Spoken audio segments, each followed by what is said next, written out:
Message à Silvano Trotta, Emma Guzzi, Jasper Madère, Serge Petit-Demange. À travers cette vidéo, j'aimerais vous dire mon dégoût et mon effroi de voir vos vidéos négationnistes, révisionnistes sur la Covid-19. Cette maladie existe bel et bien. Ce n'est pas un mensonge. Si vous ne le croyez pas, regardez par exemple les vidéos de la journaliste Tatiana Ventose qui en parle sur sa chaîne, ou des témoignages comme par exemple de ceux de Mine de Mongeau, Patrick Bruel, Charlie Couture. D'ailleurs, ce dernier a fait un texte magnifique sur le vécu de sa maladie. Dire que la Covid n'existe pas et qu'il ne faut pas porter de masque, moi j'appelle ça de l'homicide volontaire. Et vous devriez être tous punis pour homicide volontaire, pour meurtre, en disant aux gens de ne pas mettre de masque et de ne pas se protéger de la Covid-19. Vous êtes tous et toutes des hontes pour l'humanité. Qui êtes-vous pour dire que c'est du fake? Vous avez des compétences médicales? Non. Moi, il s'avère qu'à la rentrée, je rentre à l'université pour passer un diplôme de patient expert. Voilà. Moi, des gens comme vous me dégoûtez. Et d'oser dire qu'une plante guérit un virus, c'est vraiment se moquer des gens et les tuer. Actuellement, il n'existe aucun traitement pour soigner cette maladie, ni aucun vaccin. Dès qu'on va un médicament ou un vaccin, on n'est pas chez McDo, où on est servi en 10 minutes. Parfois, il faut des années pour trouver la solution. Alors, moi, je demande à YouTube et à tous les gouvernements de faire attention aux conspirationnistes anti-Covid-19. Alors, pour fermer des chaînes d'extrême droite, ou si Dieudonné, Sora et compagnie, ça on sait faire, mais alors pour des chaînes qui osent dire que la Covid-19 n'existe pas, là curieusement YouTube ne fait rien.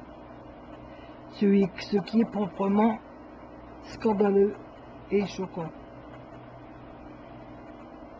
Alors, pour ces gens qui dénient la Covid-19, que sont Madame Emma Guzzi, Monsieur Frédéric Chaumont, Monsieur Didier Julien Garofalo et Monsieur Serge Petit-Demange, je leur propose de faire la démarche suivante. D'aller trouver un notaire et de signer un papier comme quoi que, en cas d'affectation par le Covid-19, de renoncer à tout soin et tout remboursement des sécurités sociales françaises, belges, suisses, monégasques ou de tout autre pays, car moi je vois pas pourquoi on paierait vos soins à vous qui êtes anti-Covid-19 et qui disent et qui osent dire que ça n'existe pas, alors que pendant ce temps-là, on laisse mourir dans des hôpitaux des personnes âgées et handicapées. Donc je vous le dis et je le répète, toute personne qui dénie la Covid-19 devrait donc signer un papier notarié comme par lequel elle renonce aux soins et au remboursement des sécurités sociales et mutuelles des divers pays dont vous émergez concernant la maladie.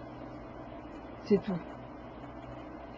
et vous êtes irrespectueux et inhumain envers tous les soignants et envers toutes les victimes qui sont décédées de la Covid-19, mais également celles qui en paient encore le prix par des séquelles qui, pour l'instant, risquent de devenir irréversibles. Ou alors de saluer au passage la mémoire de l'acteur Nick Cordonaro, qui jouait dans New York Unité Spéciale, qui est mort à 41 ans de la Covid, qui lui a d'abord valu l'amputation d'une jambe, et après, donc, ça s'est infecté, et malheureusement, ça a atteint ses respirations, et il est mort des suites de complications respiratoires. Monsieur Cordonaro, rest in peace, comme on dit. Voilà, c'était tout ce que j'avais à dire. Alors, si vous voulez, soi-disant, respecter l'humain, ne lui dites pas de ne pas mettre de masque et de ne pas se protéger d'une maladie qui peut être gravement mortelle. Donc, honte à vous.